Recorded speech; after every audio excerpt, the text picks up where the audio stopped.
Саламатсыңарбы, кымбаттуу окуучулар. Маанайыңар кандай? Бардыгыңарга жагымдуу маанай каалайм. Окуу куралдарыңарды даярдап, сабакка көңүл бургула. Сүрөттөрдү карагыла.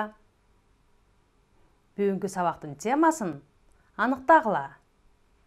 Сүрөттө эмнелерди көрүп турасыңар? Бүгүнкү сабагыбыздын темасы улуу жибек жолу. Ал эми грамматикалык материал, эсептик жана бөлчөк санатооч.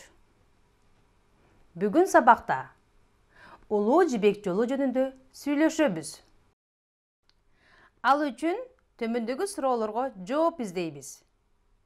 Улуу жибек жолу качан негизделген? Жибек качан, кайсы өлкөдө пайда болгон? Улуу жибек жолунда кандай товарлар ташылган? Санатоочторду туура колдонуп, улуу жибек жолунун тарыхы жөнүндө жазып, айтып бересиңер. Эсиңерде болсун. Эсептик санатооч канча, нече деген суроолорго жооп берет. Канча? 1, канча? 7, канча? 10 жана башка. Ал эми бөлчөк санатооч канча, нече деген суроолорго жооп берет. Канча? 5тен 4. Канча? 2ден 1 бөлүгү. Бөлчөк санатоочтор чыгыш жөндөмөсүнүн дан мүчөсү аркылуу жасалат. Мисалы, алманын 5тен 4 бөлүгү. Бүгүнкү сабакта колдонулуучу жаңы сөздөр. Чогуу окуйбуз. Жибек, чыгыш өлкөлөрү, батыш өлкөлөрү, экинчи кылым, фарфор, килем, татымал, тыт дарагы. Сүрөттөргө көңүл бургула. Жаңы сөздөр менен таанышабыз. Жибек. Чогуу кайталайбыз. Жибек. Жибек кездемеси жибек пеласынан жасалат. Жибек пеласы. Сүрөттөргө көңүл бургула.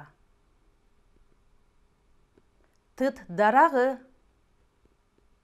Тыт дарагы.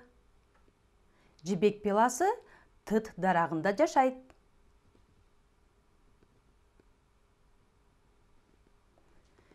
Текст менен таанышабыз.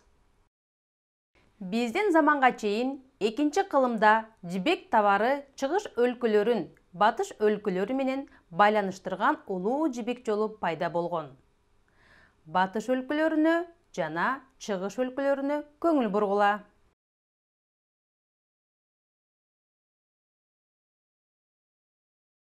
Төмөнкү сүйлөмдөрдү ырааты менен жазып текст түзгүлө.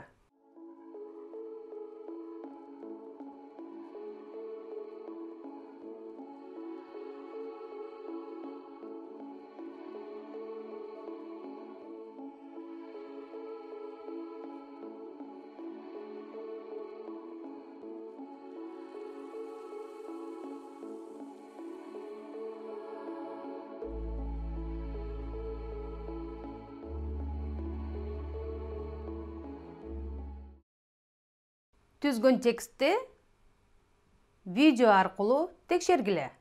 Видеого көңүл бургула. Илгери Кытай ханышасы өз сарайынын ачык сересинде чай ичип отурган дешет. Аңгыча тыт дарагынын бутагынан чайга жибек пилласы түшүп калды. Ханыша узун тырмагы менен пияладан аны алып салайын десе, анын тырмагына ичке жип жабышып калды. Ханыша ал жипти тартса, ысык чайда жумшарып калган пилла чубалжый баштайт. Бул ачылыштан кийин жибек пайда болду. Ал Кытайга атак, даңк менен байлык алып келди. Ал убакыттан бери 5000 жыл өттү.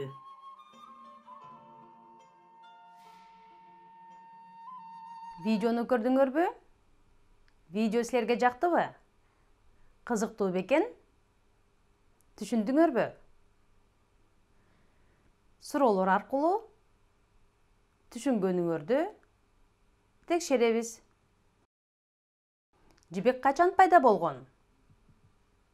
Оң тарапта толук эмес жооптор берилген. Сүйлөмдөрдү толуктап жооп беребиз. Көңүл бургула. Жибек качан пайда болгон? Жибек 5000 жыл мурда пайда болгон. Жибек кайсы өлкөдө пайда болгон? Ооз-2 өзүңөр жооп бергенге аракет жасагыла.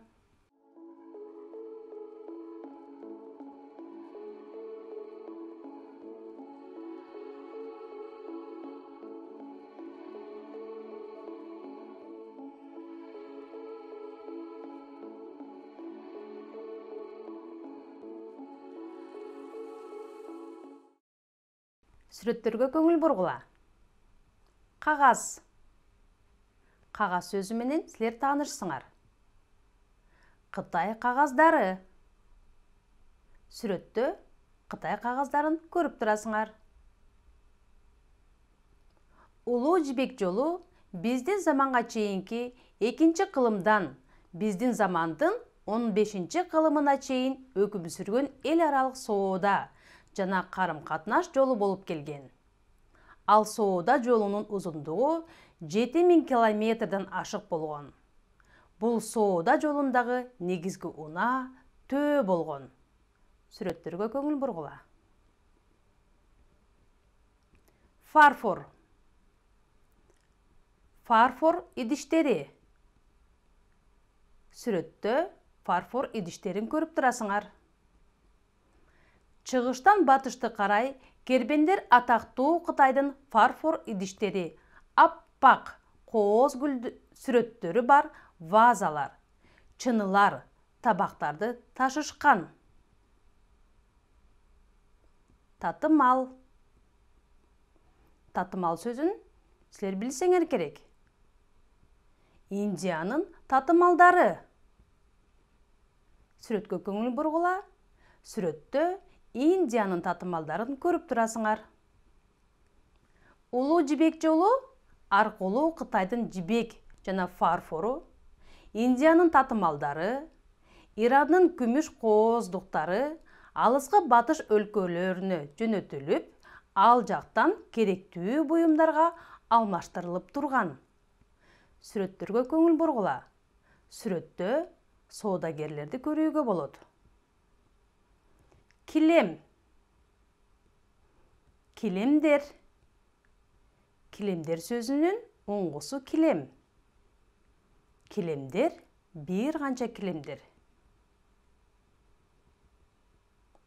Жибек жолундагы товарлар чыгыштан батышты карай жүргөн. Бардык товарлардын 6-дан 3 бөлүгүн жибек түзгөн. Батыштан чыгыш өлкөлөрүнө ар кандай жүндөн жасалган буюмдар, килем, көшөгө, жабуулар, паластар келип турган. Алар жалпысынан товардын 6-дан 1 бөлүгүн ээлеген. Калган бөлүгүн татымалдар жана сатыкка чыгарылган жан-жаныбарлар түзгөн. Сүрөткө көңүл бургула. Сүрөттө товарлардын канча бөлүгү татымалдар жана жаныбарлар, канча бөлүгү фарфорлор жана кагаздар экенине көңүл бургула. Алар диаграммада ар түрдүү түстө берилген.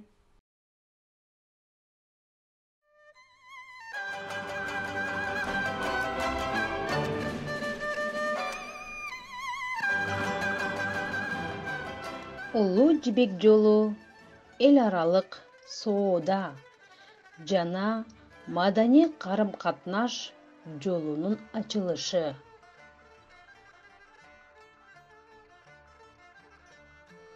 Улуу жибек жолундагы эң баалуу товар жибек болгон. Сатуу үчүн жыттуу татымдарды, күмүш, алтын, экзотикалык куштарды, жаныбарларды ташышкан.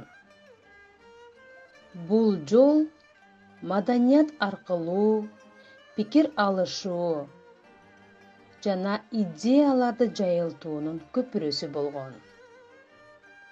Улуу жибек жолу биздин заманга чейинки 138-жылы пайда болгон.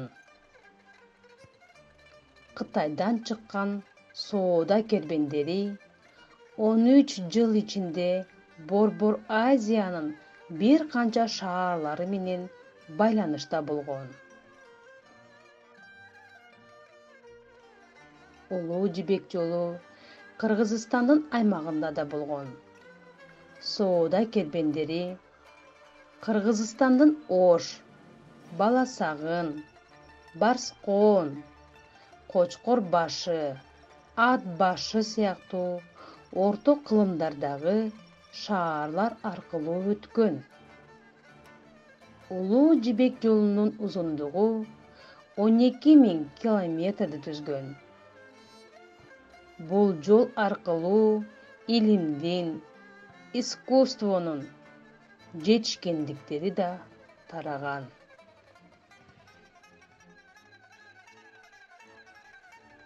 Улуу жибек жолу аркылуу чыгыш менен батыш элинин маданияты тыгыз байланышта болгон. 15 кылым бою чоң миссия аткарган бул жол 15-кылымда деңиз, океан жолдорунун ачылышы менен жоюлган.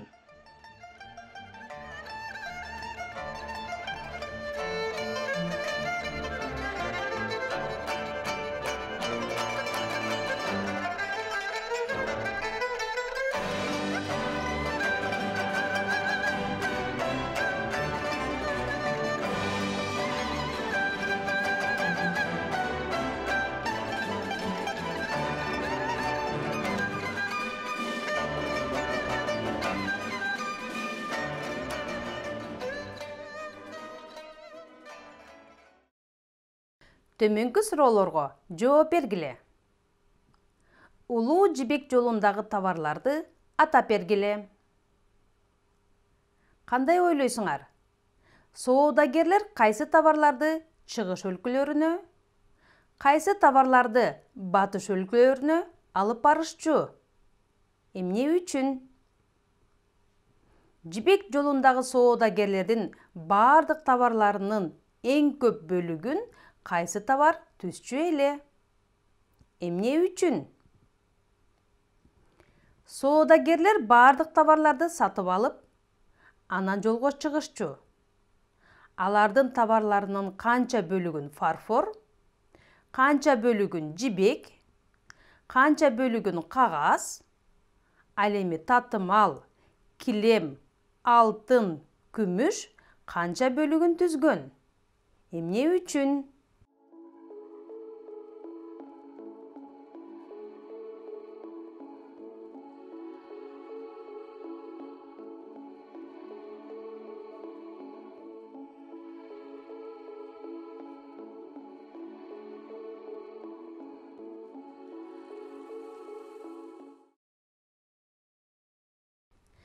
Сүйлөмдөрдү сүрөттөр менен толуктагыла. Биринчи, Кытайдын батыш мамлекеттерине жибек жана фарфор ташылган. Калган сүйлөмдөрдү өз алдынча ооз-эки айтып көргүлө.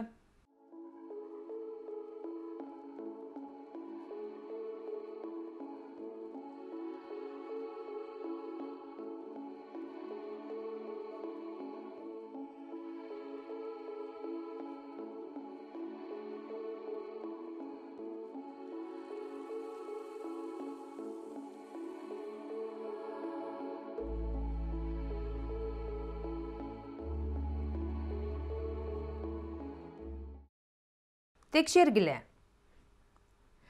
Кытайдан батыш мамлекеттерине жибек жана фарфор идиштери ташылган. Индия татымалдары менен белгилүү. Килем жана күмүш кооздуктары батыштан чыгышка алынып келинген.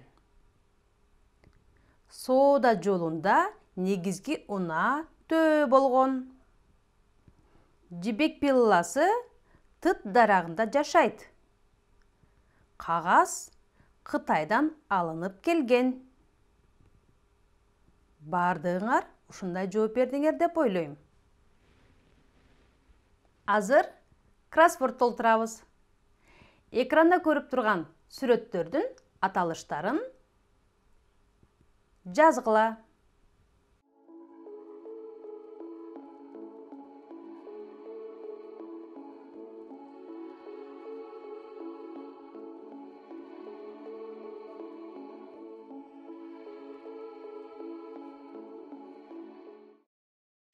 Жооптору. Биринчи сөз кагаз.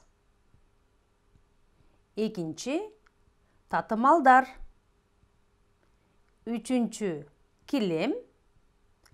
Төртүнчү жибек. Бешинчи фарфор. Бардыгыңар ушундай таптыңарбы? Бүгүнкү өтүлгөн тема боюнча ойлонуп, суроолорго жооп бергиле. Улуу жибек жолу качан пайда болгон? Бул соода жолу кайсы убакытка чейин пайдаланылган? Анын узундугу канча миң километр?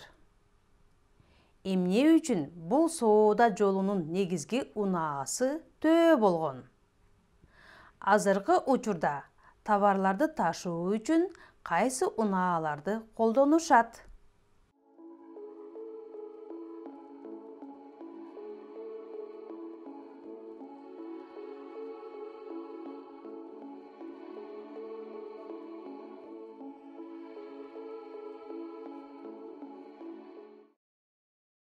Ойлондуңарбы? Суроолорго жооп таптыңарбы? Суроолорго жооп тапсаңар, телесабактан кийин жоопторду дептериңерге жазгыла. Мугалимиңерге жөнөткүлө. Балдар, тема боюнча аткарган ишиңерди баалагыла. Теманы түшүндүм жана баардык көнүгүүлөрдү аткара алдым десеңер, биринчи быйтыкчаны тандагыла. Теманы түшүндүм жана бир нече тапшырмаларды аткардым десеңер, экинчи быйтыкчаны тандагыла. Мен сабакта жооп бере алган жокмун. Тема түшүнүксүз болду дегендер үчүнчү быйтыкчаны тандагыла. Үчүнчү быйтыкчаны тандагандар телесабакты кайрадан көргүлө. Суроолоруңар болсо, мугалимиңерге кайрылгыла. Сабагыбыз аягына келип жетти. Саламатта болгула.